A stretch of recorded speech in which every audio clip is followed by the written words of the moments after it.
It's time to head outdoors to test out the DJI Osmo Pocket 3. This gimbal system with a swivel screen for vertical and horizontal video, 1-inch camera as well, so it does a pretty sweet job across lighting conditions and it fits in your pocket, hence the name. There are some goods, there are some not greats, but for the most part it's a pretty sweet device, and here is why.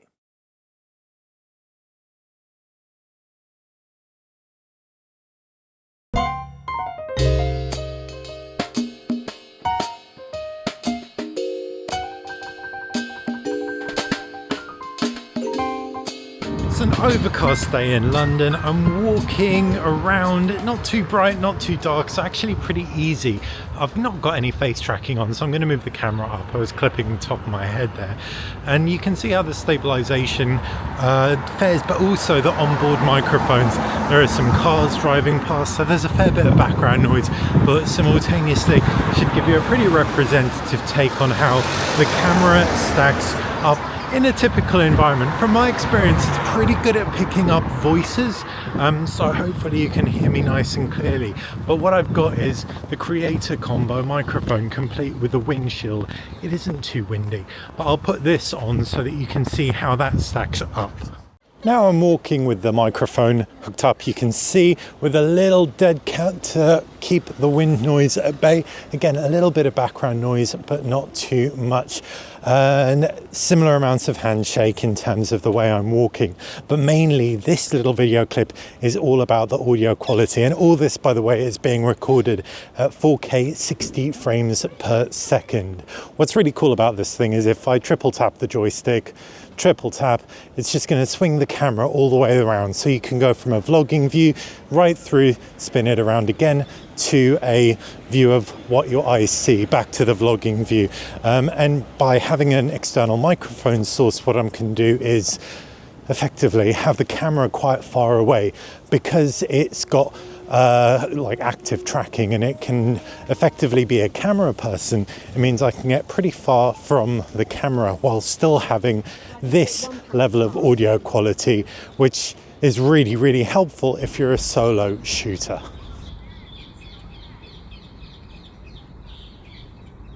There are 3 shooting modes. You can shoot in tilt, lock, follow, or FPV, first person point of view basically. I'm shooting most of my stuff, in fact pretty much everything that you're going to see in follow, that's the one. It's the most versatile setup. What's cool about this is obviously it's very smooth, but what's challenging is if you want to shoot an object, like for example I've got this phone in front of me, you move around and we're not moving either hand. You can see it takes a second for the camera to kind of catch up. So if you really want to do stuff like that, you'll want to lock the system a little bit more aggressively. But generally speaking, follow is going to be the safest bet, especially for things like active tracking if you're holding it as well. Now I had the phone in front of me. This really nicely, I'm tilting it down using the joystick, really nicely demonstrates the closest focus distance. So I can pull in close up, and you can see around there, like 20 centimeters, it looks nice and sharp. In the background it looks really nice and blurry, with the subject really, really nice and close. Between the microphone that I've been using, the DJI mic, the fact I've had this phone in front of me, I haven't moved it around too much, but you should have been able to see how this might stack up as a vlogging tool with product footage. And you'll probably have seen the screen's been quite reflective. I think the DJI Pocket 3's handled that really, really well while I've been out here.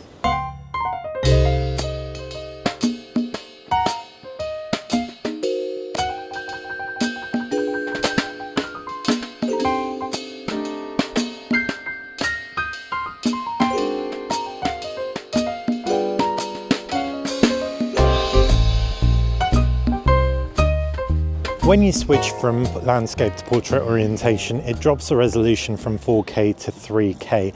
And you can see if I'm shooting other stuff, it's nice and sharp. If I flip the camera around, I can just get more of myself in. Perfect for TikTok posts, Instagram stories, YouTube shorts, etc. This is why this camera is so versatile. What's also helpful, you can see the frame's not super tight, but relatively tight. If you do want to widen it up, then I can can just grab the ultra wide 15mm lens, magnetically attaches onto the front of the camera. So I'll do that in a second, but FYI, that's only available with a creator combo. So now I've put the ultra wide lens on, I can move around my arms a little bit further away now, but you can see I can get quite a lot more in view. And I can also have a little bit more scope to crop in should I want to. Still hopefully keeps everything nice and steady. In fact, ultra wide is going to put a little bit less pressure on the stabilization than a tele, or like not even a tele, but a wide of 20mm. So it should look really, really, really good, this footage, even though I'm walking.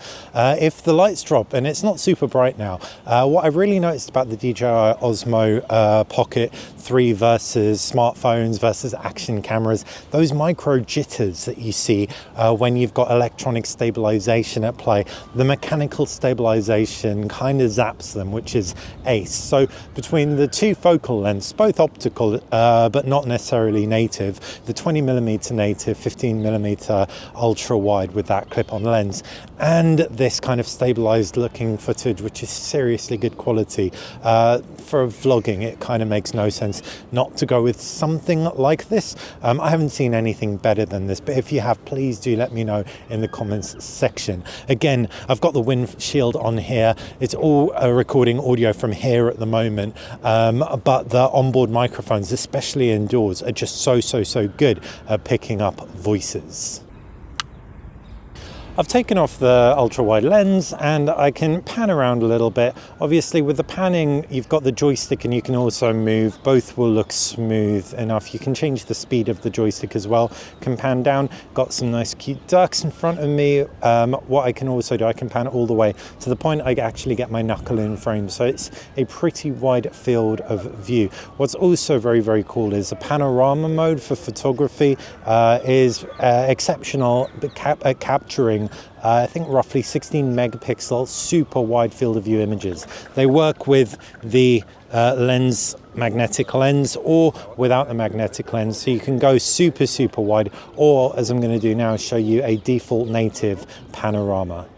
From 1-inch camera sensor to another, I'm shooting this on the Vivo X100 Pro to illustrate, like I said, what a panorama looks like when you take it on the DJI Pocket 3. So you can see I've got it set to 3x3. I've removed the ultra wide. I can press the record button and I'm not moving my hand, but you can see the actual head of the gimbal is moving around, taking 9 shots in total, and it will stitch them together for a nice high resolution shot that showcases that little bit more than what you might see in a standard photo.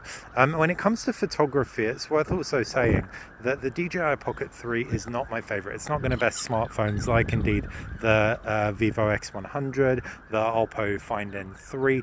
The dynamic range just isn't quite there. It's there for video because smartphones haven't quite cracked the video dynamic range nut like they have with photos. Can also swipe through the UI super quickly so you can see the shooting modes. You've got panorama, you've got photo, video, low light, slow motion and time lapse. Slow motion climbs all the way up to 120 frames per second at 4K resolution and looks pretty darn stunning.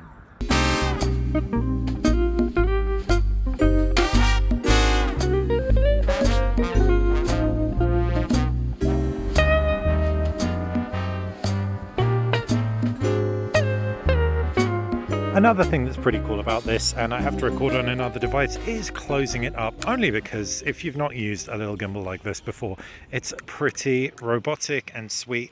This kind of locks in place now, so it's not going to be prone to damage. Having said that, once you unlock it, it's very floppy, the lens system. So you'll definitely want to, if you've noticed it start to flop, switch it on again and turn it off.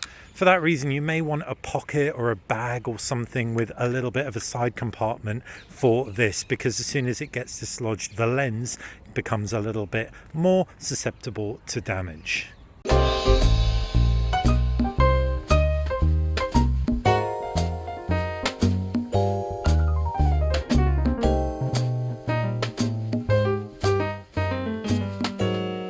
It's detected my face.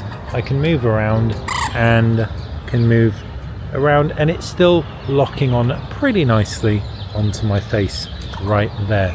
The audio of this is being recorded on the Vivo, so it may have taken a hit, it may have gotten better, but if you're noticing an audio quality difference, that's why. But what that does mean is I can start walking around, I can get pretty lax with my framing, and the camera is still gonna keep my face in frame, which in other shots when I recorded this, it may well have struggled with.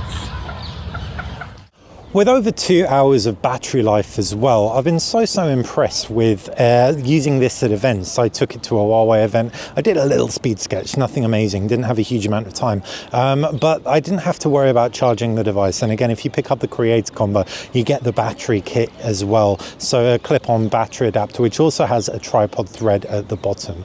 The DJI Pocket 3 does not have a tripod thread, just the USB-C at the base. However, if you were to use either the tripod adapter, which comes with both packs, or if you're using the battery mount, you'd be able to get that tripod thread addition.